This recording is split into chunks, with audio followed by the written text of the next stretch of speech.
दोस्तों, बिहार विधानसभा चुनाव को लेकर एआईएमआईएम ने अपना पहला लिस्ट जारी किया है, जिसमें 32 विधानसभा क्षेत्रों पर एमआईएम अपने उम्मीदवार को उतारने जा रही है। ये पहला लिस्ट है। आज जो है एमआईएम के प्रदेश अध्यक्ष अख्तरुल इमान ने बाकायदा एक प्रेस कॉन्फ्रेंस करके इस बात की जानकारी दी है। बिहार की जो दूसरी सियासी पार्टियां हैं वो कहीं ना कहीं एमआईएम जहां जहां से चुनाव लड़ने का ऐलान की है, उन विधानसभा क्षेत्रों पर दूसरी पार्टियों की भी नज़र है और उन्हें लगता है कि कहीं ना कहीं मुस्लिम वोटों का डिवीज़न होगा। लेकिन अख्तरुल इमान ये भी अपने प्रेस कॉन्फ्रेंस में उन्होंने साफ किया है कि काफ़ी उन्होंने कोशिश की महागठबंधन के साथ गठबंधन करने का, अलायंस करने का उन्होंने कोशिश किया, लेकिन महागठबंधन ने बहरहाल उनको नहीं लिया। तो पहला लिस्ट जो जारी हुआ है, आइए हम सबसे पहले उन इलाकों का, उन क्षेत्रों का थोड़ा सा जायजा लेते हैं कि किशनगंज में 4 विधानसभा क्षेत्र है। वहाँ जो है एमआईएम, जाहिर है किशनगंज जो है एमआईएम का एक तरह से कहें शुरुआत रहा है उस ज़िले से। तो वहाँ के चारों जो विधानसभा क्षेत्र हैं वहाँ से एमआईएम ने अपना उम्मीदवार उतारने का फैसला किया है, जिसमें बहादुरगंज, ठाकुरगंज, कोचाधामन और खुद किशनगंज विधानसभा क्षेत्र है। अगर अकलियतों की बात की जाए तो किशनगंज के जो चारों विधानसभा क्षेत्र हैं, बहादुरगंज में करीब 70% अकलियती आबादी है, ठाकुरगंज में 65% अकलियती आबादी है, किशनगंज में खुद 65% से ज़्यादा अकलियतों की आबादी है, कोचाधामन में 75% अकलियती आबादी है। तो कहीं ना कहीं जो दूसरी सियासी पार्टियां हैं या महागठबंधन को ख़ास तौर से अगर ले लें तो महागठबंधन के सामने एक बड़ा चैलेंज रहेगा कि एमआईएम भी जिन वोटों पर अपना दावा पेश करती है या जिन वोटों को देख रही है, कहीं ना कहीं महागठबंधन भी उसी वोट को देख रहा है।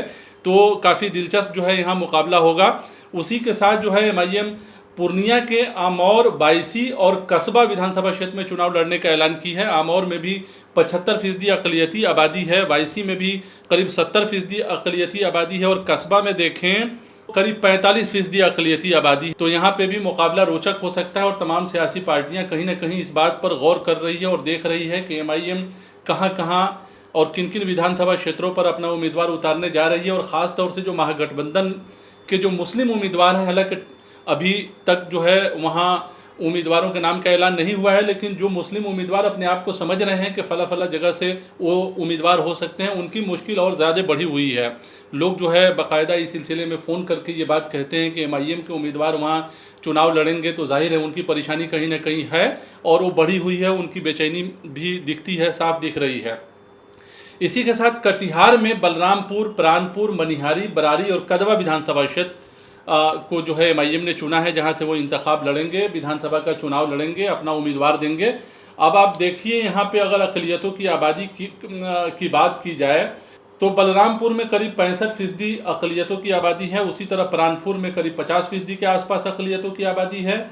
मनिहारी में करीब 42% अकलियती आबादी है। बरारी विधानसभा क्षेत्र जहां पे अकलियतों की आबादी करीब 32% है और कदवा विधानसभा क्षेत्र जहां पे 45% अकलियतों की आबादी है। उसी तरह अररिया में जौकीहाट और अररिया विधानसभा क्षेत्र से एमआईएम ने अपना उम्मीदवार देने का ऐलान किया है। तो अररिया में आप देखिए तो करीब 60% अकलियतों की आबादी है और जौकीहाट में 70% अकलियती आबादी है। ये वो इलाके हैं जहाँ कहीं ना कहीं अकलियती आबादी ही उम्मीदवारों के किस्मत का फैसला करती रही है। और उसी के साथ गया जिले में शेरघाटी और बेला विधानसभा क्षेत्र से एमआईएम ने चुनाव लड़ने का ऐलान किया है।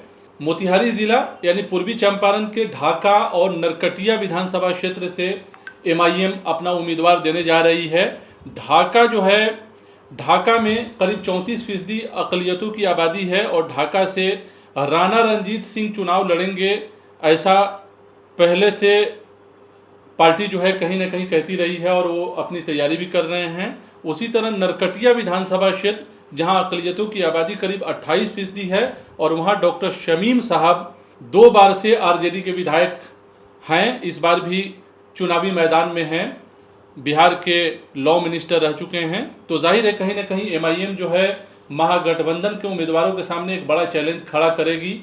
और असदुद्दीन ओवैसी का जो दौरा हुआ बिहार में, उन्होंने बार बार इस बात का जिक्र किया है कि हमारी पार्टी से 4 को तोड़े थे, हम 24 जीत कर आएंगे। तो ये सब कहीं ना कहीं एक बहस का मुद्दा है और इस पर लोग गौर कर रहे हैं और सोच रहे हैं। उसी तरह नवादा शहर विधानसभा क्षेत्र जमुई के सिकंदरा विधानसभा क्षेत्र, भागलपुर जिला में भागलपुर और नाथनगर विधानसभा क्षेत्र का चुनाव जो है एमआईएम ने किया है, जहां से अपना उम्मीदवार एमआईएम देगी।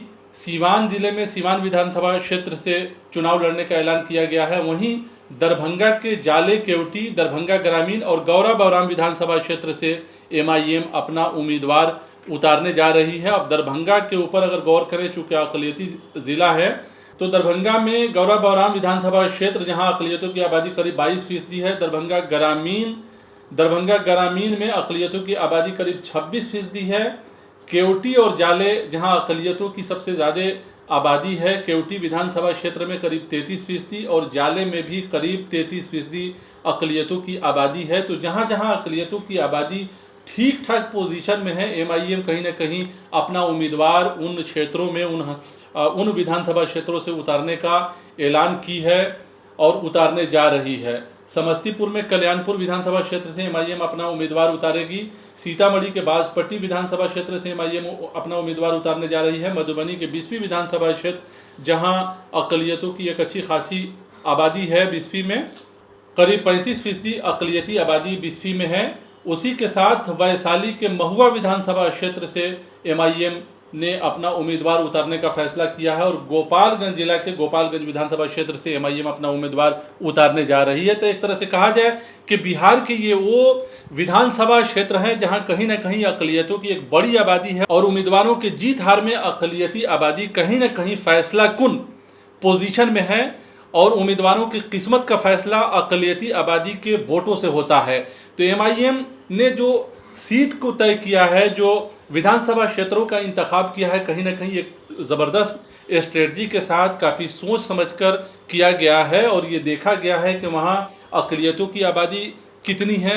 एमआईएम दलितों की भी बात करता रहा है और ख़ास तौर से जो जातीय गणना हुआ उसके बाद आपने देखा होगा कि एमआईएम के प्रदेश अध्यक्ष अख्तरुल ईमान ये बार बार सवाल उठाते रहे कि जातीय जनगणना ने कहीं ना कहीं उन तमाम चीज़ों का खुलासा किया है कि सरकारी नौकरियों में अकलियतों की कितनी भागीदारी है, दलितों की कितनी भागीदारी है और दूसरा जो तबका है, दूसरे जो जात हैं उनकी कितनी भागीदारी है। तो कहीं ना कहीं अगर बिहार में जातीय समीकरण की बात होती है या जातीय समीकरण पर सियासी पार्टियां अपने अपने उम्मीदवारों का इंतखाब करती है और उन उम्मीदवारों को जात के समीकरण पर अगर टिकट देती है, तो यहाँ पे भी कहीं ना कहीं शुरू से ही एमआईएम ये कोशिश करती रही है कि अक़लियत और दलित, इसके साथ साथ अख्तरुल ईमान ये भी कहते रहे हैं कि जो हाशिए पे जो खड़ी आबादी है एमआईएम उसके लिए भी संघर्ष करती है। तो इस बात को गौर किया गया और देखा गया है और ख़ास तौर से जिन हलके में, जिन विधानसभा क्षेत्रों में अक़लियतों की बड़ी आबादी है, उन विधानसभा क्षेत्रों पर ख़ास तौर से तवज्जो दी गई है और उन विधानसभा क्षेत्रों का एक तरह से कहे चुनाव किया गया है। उम्मीदवारों के नाम का अभी ऐलान नहीं हुआ है, लेकिन जगह और विधानसभा क्षेत्र का ऐलान हो चुका है। ये पहला फेज है। कहा गया है कि पहली सूची जो है एमआईएम ने जारी की है, जिसमें 32 विधानसभा क्षेत्र का जिक्र है और ये 32 विधानसभा क्षेत्र कहीं ना कहीं बिहार का वो विधानसभा क्षेत्र है जहां अक़लियतों की बड़ी आबादी है और एमआईएम की जाहिर है पॉलिटिक्स जो है एक तरह से कहें माइनॉरिटी पॉलिटिक्स है, तो इस बात को भी देख रही है कि किन विधानसभा क्षेत्रों में अक़लियतों की ज़्यादा आबादी है। जाहिर है इसे कहीं ना कहीं अब जो महागठबंधन है उसके सामने एक चुनौती होगी और महागठबंधन इस बात को लेकर जो है चाहे जो भी बयान दे ले, लेकिन उनके जो लीडर हैं, ख़ास तौर से जो मुस्लिम लीडर हैं, जहाँ जहाँ से वो चुनाव लड़ना चाह रहे हैं या उन्हें लगता है कि फला सीट से हमें टिकट मिल सकता है, वहाँ अगर एमआईएम ने अपना उम्मीदवार दिया है तो उनकी मुश्किल जो है दिखती है। जाहिर है उनके लिए एक बड़ा चैलेंज होगा कहीं ना कहीं। अब यहाँ पे एक सवाल ये है कि किन सीटों पर कौन सी पार्टी चुनाव जीतेगी, कौन सीट किसके मुकद्दर में आएगा, ये कहना मुश्किल है, लेकिन ये तय है कि एमआईएम के आने के बाद चुनाव का मुकाबला कहीं ना कहीं दिलचस्प होगा, इससे इनकार नहीं है। बहरहाल इस प्रोग्राम में इतना ही, हमें दीजिए इजाज़त, शुक्रिया।